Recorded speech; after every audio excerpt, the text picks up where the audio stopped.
yun ang kaya ng budget. Hindi pa kasi ako Ano ba ito malaki? nakarin sa asaw. Eh, itong malaki. Embang kumakain ng siomay. Ano kumain ng siomay? Paano ba kumain ng siomay, Tandaan Embang? mo, malaki ang bunganga ko. Ayan, yan, yan. Dalawa nga pinasok ko. Ala, dalawa. Lagyan mo ng ano, huwag lang yung mga. Ayaw mo mga Ay, ikaw na Hindi ako mangang na kasi ako eh. tawag.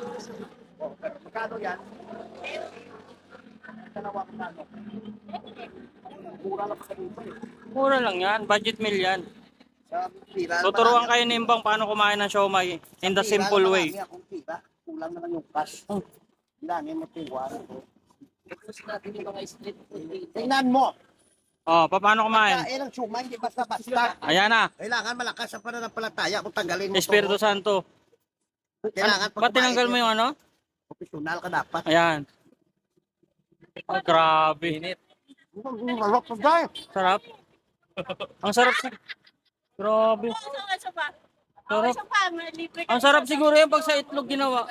Ay, ay, ay, ay, ay. Oh, yun, oh.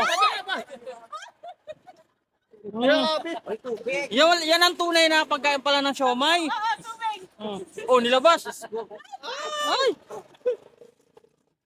Kung parang may lasa na.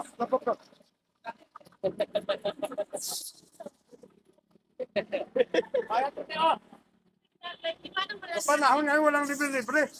Siomay House. Matatagpuan sa JB Basa. Ano pang hinihintay nyo?